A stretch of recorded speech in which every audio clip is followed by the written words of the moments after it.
Halo teman-teman, di sini saya akan menjelaskan tentang elektroforesis dan thermal cycler. Definisi elektroforesis. Elektroforesis adalah suatu teknik pemisahan molekul seluler berdasarkan atas ukurannya, dengan menggunakan medan listrik yang dialirkan pada suatu medium yang mengandung sampel yang akan dipisahkan. Teknik ini dapat digunakan dengan memanfaatkan muatan listrik yang ada pada makromolekul, misalnya DNA yang bermuatan negatif. Fungsi bagian-bagian alat yang pertama ada gel elektroforesis, media tempat pemisahan molekul terbuat dari agarose atau poliakrilamida. Yang kedua ada baki elektroforesis, wadah yang menampung gel elektroforesis dan larutan buffer. Yang ketiga ada elektroda, kutub positif dan negatif yang menghasilkan arus listrik.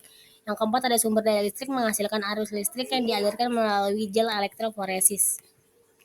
Di sini ada kalibrasi elektroforesis. Kalibrasi elektroforesis tidak selalu diperlukan, tetapi dapat dilakukan untuk memastikan akurasi hasil. Salah satu cara untuk mengkalibrasi elektroforesis adalah dengan menggunakan DNA leader yang merupakan campuran DNA dengan ukuran yang diketahui. Di sini ada troubleshooting. Beberapa masalah umum yang dapat terjadi pada elektroforesis dan cara mengatasinya. Yang pertama ada gel retak. Pastikan gel dibuat dengan benar dan tidak ada gelembung udara. Yang kedua, DNA tidak bergerak. Pastikan arus listrik mengalir dengan benar dan elektroda terpasang dengan baik. Yang keempat ada DNA tidak tervisualisasi. Pastikan pewarna DNA ditambahkan dengan benar dan konsentrasinya tepat. Di sini ada pembacaan data hasil analisis. Hasil elektroforesis dapat divisualisasi dengan menggunakan pewarna DNA seperti ethidium, bromide, atau silver green. Pola pita DNA yang dihasilkan dapat dianalisis untuk menentukan ukuran jumlah dan konfirmasi DNA.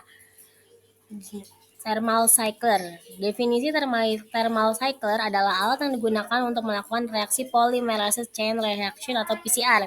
PCR adalah teknik amplifikasi DNA yang digunakan dalam berbagai aplikasi seperti diagnosis penyakit, forensik, dan penelitian ilmiah. Fungsi bagian-bagian alat yang pertama ada blok thermal, bagian yang memanaskan dan mendinginkan sampel. Yang kedua ada tabung PCR, wadah yang menampung campuran reaksi PCR. Yang ketiga ditutup, mencegah kontaminasi sampel. Yang keempat ada panel kontrol, digunakan untuk mengatur program suhu dan waktu. Kalibrasi thermal cycler diperlukan untuk memastikan suhu yang tepat tercapai selama proses PCR. Hal ini dapat dilakukan dengan menggunakan termometer khusus yang dimasukkan ke dalam tabung PCR.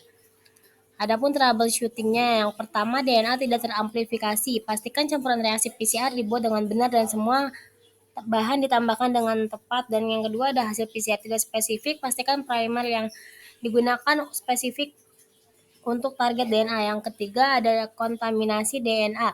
Pastikan semua peralatan dan bebas dari DNA kontaminan. Di sini ada pembacaan data hasil analisis PCR. Hasil PCR dapat divisualisasi dengan menggunakan elektroforesis gel. Pola pita DNA yang dihasilkan dapat dianalisis untuk menentukan apakah DNA target telah teramplifikasi. Sekian, terima kasih. See you.